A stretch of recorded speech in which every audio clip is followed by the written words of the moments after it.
നമസ്കാരം. കേരളത്തിൽ എന്തുതരം പ്രതിസന്ധി ഉണ്ടായാലാണ് നമ്മുടെ ഭരണാധികാരികൾ വേഗത്തിൽ ഇടപെടുക എന്നറിയാമോ?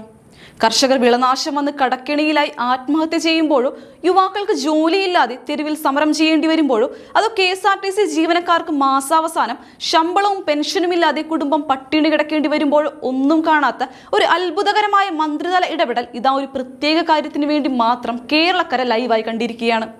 മറ്റൊന്നിനുമല്ല, രണ്ടാഴ്ചയോളമായി പൂട്ടിക്കിടന്ന ജവാൻ മദ്യത്തിന്റെ ഉൽപാദനം യുദ്ധകാലാടിസ്ഥാനത്തിൽ പുനരാരംഭിക്കാൻ. പ്ലാസ്റ്റിക് കുപ്പിയുടെ ക്ഷാമം കാരണം ഉൽപാദനം നിന്നപ്പോൾ 2 ലക്ഷം ബോട്ടിൽ മദ്യം വിപണിയിലെത്തിക്കാൻ മന്ത്രി നേരിട്ടെത്തി കാര്യങ്ങൾ ഏകോപിപ്പിച്ചുവെന്നാണ് വലിയ നേട്ടമായി ഇവിടുത്തെ ക്യാപ്റ്റന്മാരും അണികളും കൊട്ടിഘോഷിക്കുന്നത്. പ്രതിദിനം 6.5 കോടി രൂപയുടെ കച്ചവടം, വെറും 2 ദിവസം കൊണ്ട് 12 കോടിയുടെ വിറ്റഴിക്കൽ. മലയാളിയെ കുടിപ്പിച്ചു കൊല്ലുന്ന കാര്യത്തിൽ ഈ സർക്കാരിനുള്ള ആവേശം മറ്റൊന്നിനും നമ്മൾ ഇന്നേ വരെ കണ്ടിട്ടില്ല. ഇതിനിടയിലാണ് ലഹരിമുക്ത കേരളം എന്ന വലിയ ബോർഡും തൂക്കി ഇവിടുത്തെ ഭരണാധികാരികൾ ഓപ്പറേഷൻ തൂഫാൻ എന്ന പേരിൽ പുതിയ നാടകവുമായി ഇറങ്ങിയിരിക്കുന്നത്. സമൂഹത്തിൽ നിന്ന് ലഹരി തുടച്ചു നീക്കാനാണത്രേ ഈ തൂഫാൻ. ഒരു വശത്ത് മയക്കുമരുന്നിനെതിരെ വലിയ റെയ്ഡുകളും അറസ്റ്റുകളും നടത്തി കയ്യടി വാങ്ങാൻ നോക്കുന്ന ഇതേ ആഭ്യന്തര വകുപ്പും സർക്കാരുമാണ് മറുവശത്ത് ജനങ്ങൾക്ക് കുടിക്കാൻ 12 കോടിയുടെ സർക്കാർ വക മദ്യം അതിവേഗം വിപണിയിലെത്തിക്കാൻ മന്ത്രിയെ തന്നെ നേരിട്ട് ഇറക്കിയിരിക്കുന്നത്. മയക്കുമരുന്ന് മാത്രം ലഹരി, സർക്കാർ വിൽക്കുന്ന മദ്യം ലഹരിയല്ല എന്നതാണോ ഇവരുടെ പുതിയ സിദ്ധാന്തം? മയക്കുമരുന്നിന്റെ വഴികൾ അടയ്ക്കുന്നുവെന്ന് പ്രഖ്യാപിച്ചുകൊണ്ട് ജനങ്ങളെ മുഴുവൻ സർക്കാർ വക മദ്യഷാപ്പുകളിലേക്ക് ക്യൂ നിർത്തുന്ന ഈ ഇരട്ടത്താപ്പിനെയാണ് മലയാളി തിരിച്ചറിയേണ്ടത്. ലഹരിമുക്ത സമൂഹം എന്നത് ഇവരുടെ വെറും പരസ്യവാചകം മാത്രമാണ്. ഖജനാവ് നിറയ്ക്കാൻ ജനങ്ങളെ കുടിപ്പിച്ചു കൊല്ലുക എന്നതാണ് യഥാർത്ഥ അജണ്ട. ഓപ്പറേഷൻ തൂഫാൻ വഴി മയക്കുമരുന്ന് പിടിക്കുന്ന അതേ ആവശ്യത്തിൽ തന്നെയാണ് ഇവിടെ ജവാൻ വിതരണവും നടക്കുന്നത് എന്നത് എത്ര വലിയ വിരോധാഭാസമാണ്. പ്രതിപക്ഷ പാർട്ടികളും ഇടതുപക്ഷ മുന്നണിയും എപ്പോഴും സ്റ്റേജുകളിൽ കയറി പ്രസംഗിക്കുന്ന ഒരു കാര്യമാണ് തങ്ങൾ ജനങ്ങളുടെ ഉന്നമനത്തിനും പാവപ്പെട്ടവന്റെ ക്ഷേമത്തിനും വേണ്ടിയാണ് നിലകൊള്ളുന്നതെന്ന്. എന്നാൽ ഈ വർത്തമാനങ്ങളെല്ലാം വെറും പൊള്ളയായ വോട്ട് ബാങ്ക് തട്ടിപ്പാണെന്ന് തെളിയിക്കുന്നതാണ് തിരുവല്ലയിലെ പുളിക്കീഴ് ട്രാവൻകൂർ ഷുഗേഴ്സ് ആൻഡ് കെമിക്കൽസിൽ ഇപ്പോൾ നടന്ന സംഭവങ്ങൾ. പശ്ചിമേഷ്യയിലെ യുദ്ധം കാരണം പ്ലാസ്റ്റിക് കുപ്പിക്കും അടപ്പിനും ആഗോള വിപണിയിൽ വില കൂടിയപ്പോൾ സ്വകാര്യ ഏജൻസികൾ വിതരണം നിർത്തിവെച്ചു. മാനേജ്മെന്റ് കൈമലർത്തിയപ്പോൾ സർക്കാരിന് വലിയ സാമ്പത്തിക നഷ്ടം ഉണ്ടാകുമെന്ന് കണ്ട് മന്ത്രി തന്നെ നേരിട്ട് ഫയലുകൾ നീക്കാൻ ഇറങ്ങി പുറപ്പെട്ടു. ജനങ്ങളുടെ അടിയന്തര ആവശ്യങ്ങൾക്കും ലൈഫ് മിഷൻ വീടുകൾക്കും തുക അനുവദിക്കാൻ മാസങ്ങളോളം ഫയലുകൾക്ക് മുകളിൽ അടയിരിക്കുന്ന ഇതേ ഭരണാധികാരികളാണ് മദ്യക്കച്ചവടത്തിന് വേണ്ടി ഒറ്റ ദിവസം കൊണ്ട് നിയമങ്ങൾ കാറ്റിൽ പറത്തി പുതിയ നിരക്കുകൾക്ക് വഴിയൊരുക്കുന്നത്. ഇതിന് വലിയ നാണക്കേട് ഈ ജനകീയ പൂക്കി സർക്കാരിന് വേറെയുണ്ടോ? നമ്മൾ ഗൗരവമായി ആലോചിക്കേണ്ട കാര്യം ഇതാണ്. കേരളത്തിലെ സാധാരണക്കാരായ ജനങ്ങളുടെ കുടുംബ ഭദ്രതയെയും ആരോഗ്യത്തെയും തകർക്കുന്ന ഈ മദ്യവിപണനത്തെ ഇത്രയേറെ ആവേശത്തോടെ പ്രോത്സാഹിപ്പിക്കാൻ ഒരു പുരോഗമന സർക്കാരിന് എങ്ങനെ സാധിക്കുന്നു? 1 ലിറ്റർ ജവാൻ മദ്യത്തിന് 650 രൂപയാണ് വില. പാവപ്പെട്ട തൊഴിലാളികളും ദിവസക്കൂലിക്കാരും തങ്ങളുടെ ചോര നീരാക്കി ഉണ്ടാക്കുന്ന പണമാണ് വൈകുന്നേരങ്ങളിൽ ഈ മദ്യഷാപ്പുകളിൽ കൊണ്ടുവന്ന് കൊടുക്കുന്നത്. ഓരോ ദിവസവും 1 ലക്ഷം ലിറ്റർ മദ്യമാണ് ഇവിടെ ഉൽപ്പാദിപ്പിക്കുന്നത്. ഈ 1 ലക്ഷം ലിറ്ററും കുടിച്ചു പറ്റിക്കുന്നത് കേരളത്തിലെ സാധാരണക്കാരായ മനുഷ്യരാണ്. അവരുടെ കുടുംബങ്ങൾ പട്ടിണിയിലാകുമ്പോഴും മദ്യപാനം മൂലമുണ്ടാകുന്ന മാരക രോഗങ്ങളാൽ ജനങ്ങൾ ആശുപത്രികളിൽ വലയുമ്പോഴും സർക്കാരിന് ഒരേ ഒരു ചിന്ത മാത്രമേ ഉള്ളൂ: ഖജനാവിലേക്ക് ഒഴുകിയെത്തുന്ന കോടികളുടെ ലാഭം. ജനങ്ങളുടെ ജീവനല്ല, മദ്യത്തിൽ നിന്നുള്ള കമ്മീഷനാണ് ഇവർക്ക് വലുത്. ഇവിടെയാണ് നമ്മുടെ BJPയുടെയും കേന്ദ്ര സർക്കാരിന്റെയും രാഷ്ട്രീയവും നയങ്ങളും പ്രസക്തമാകുന്നത്. നരേന്ദ്രമോദി സർക്കാരിന്റെ വികസന നയങ്ങൾ എപ്പോഴും ജനങ്ങളുടെ ജീവിത നിലവാരം ഉയർത്തുന്നതിനും സ്ത്രീ ശാക്തീകരണത്തിനും യുവാക്കൾക്ക് സ്വയം തൊഴിൽ കണ്ടെത്താൻ സഹായിക്കുന്ന മുദ്ര യോജന പോലുള്ള വിപ്ലവകരമായ പദ്ധതികൾക്കും വേണ്ടിയാണ്.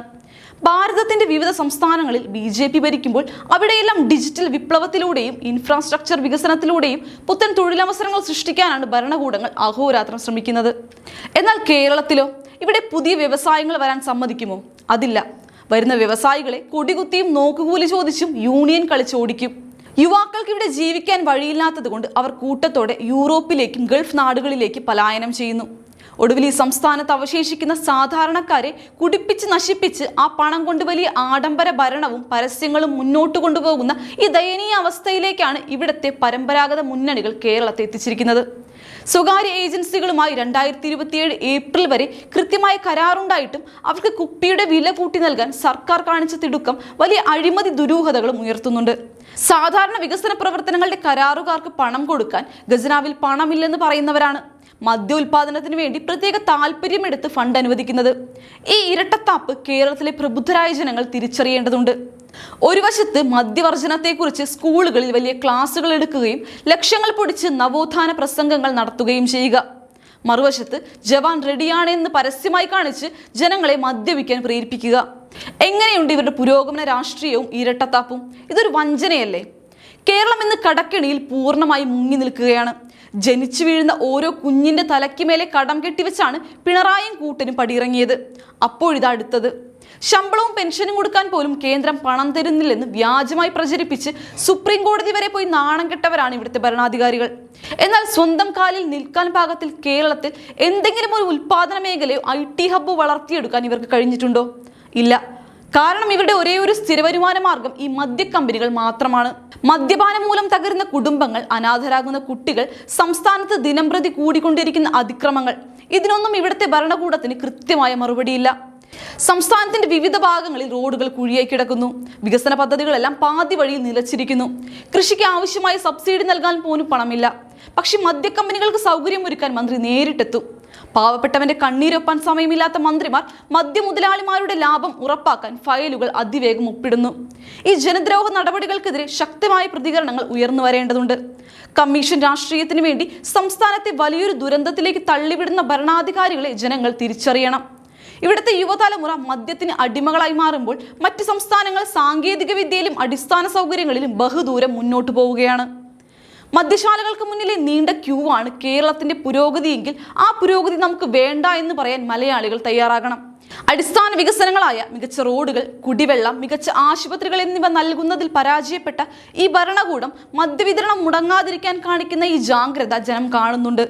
റേഷൻ കടകളിൽ കൃത്യമായി സാധനങ്ങൾ എത്തിക്കാൻ കഴിയാത്തവർ മദ്യഷാപ്പുകളിൽ ബോട്ടിലുകൾ കൃത്യമായി എത്തിക്കുന്നു. ഈ വിരോധാഭാസം വരും തലമുറയോട് ചെയ്യുന്ന വലിയ ക്രൂരതയാണ്. കേരളത്തിലെ മാറുന്ന രാഷ്ട്രീയ സാഹചര്യം ജനങ്ങൾ ഇപ്പോൾ കൃത്യമായി വിലയിരുത്തുന്നുണ്ട്. പണം കണ്ടെത്താൻ ജനങ്ങളെ കുടിപ്പിക്കുക എന്ന എളുപ്പവഴി നോക്കുന്നവർക്ക് അധികകാലം ഭരണം മുന്നോട്ട് കൊണ്ടുപോകാൻ കഴിയില്ല. വികസനം ആഗ്രഹിക്കുന്ന ഒരു ജനത ഇത്തരം നാണംകെട്ട ഭരണശൈലികൾക്കെതിരെ ശക്തമായി പ്രതികരിക്കുക തന്നെ ചെയ്യും. മാറ്റത്തിന്റെ ഒരു പുതിയ കാറ്റ് കേരളത്തിലും അനിവാര്യമാണ്. ഇങ്ങനെയാണെങ്കിൽ കൂടുതൽ വ്യവസായങ്ങളും തൊഴിലവസരങ്ങളും സൃഷ്ടിക്കുന്ന ഒരു നല്ല നാളെ നമുക്ക് എങ്ങനെ ഉണ്ടാകാനാണ്? പ്രിയ സുഹൃത്തുക്കളെ, വോട്ട് ബാങ്ക് രാഷ്ട്രീയത്തിനും കമ്മീഷൻ അടിച്ചുമാറ്റലുകൾക്കും വേണ്ടി സ്വന്തം ജനതയെ മദ്യത്തിൽ മുക്കിക്കൊല്ലുന്ന ഈ നശിച്ച രാഷ്ട്രീയത്തിനെതിരെ നമ്മൾ ചിന്തിക്കേണ്ട സമയം അതിക്രമിച്ചിരിക്കുന്നു. വികസനം എന്നത് പുതിയ മദ്യശാലകൾ തുറക്കലല്ല, മറിച്ച് ജനങ്ങൾക്ക് അന്തസ്സോടെ ജീവിക്കാനുള്ള നല്ലൊരു തൊഴിൽ സാഹചര്യങ്ങൾ ഒരുക്കലാണ്. കേന്ദ്ര സർക്കാരിന്റെ വികസന പദ്ധതികൾ കേരളത്തിലും കൃത്യമായി നടപ്പിലാക്കാനും നമ്മുടെ യുവാക്കൾക്ക് ഇവിടെ തന്നെ നല്ല ജോലി ഉറപ്പാക്കാനും BJPയുടെ ശക്തമായൊരു ബദൽ രാഷ്ട്രീയത്തിന് മാത്രമേ സാധിക്കൂ. 12 കോടിയുടെ മദ്യം വിറ്റ് 2 ദിവസം കൊണ്ട് ലാഭമുണ്ടാക്കിയെന്ന് വീമ്പ് പറയുന്ന ഭരണാധികാരികൾക്ക് വരും ദിവസങ്ങളിൽ ജനങ്ങൾ കൃത്യമായ മറുപടി നൽകുക തന്നെ ചെയ്യും. വോട്ടിന് വേണ്ടി ജനങ്ങളെ പറ്റിച്ച് മദ്യമാഫിയകളെ സഹായിക്കുന്നവർക്ക് ഇനി കേരളത്തിൽ സ്ഥാനമില്ല. കേരളത്തിന്റെ വികസന നീക്കത്തോടുള്ള നിങ്ങളുടെ സമീപനം എന്താണ്? അഭിപ്രായങ്ങൾ താഴെ കമന്റ് ചെയ്യൂ. മറ്റൊരു വിഷയവുമായി ഞാൻ വീണ്ടും വരാം. നന്ദി.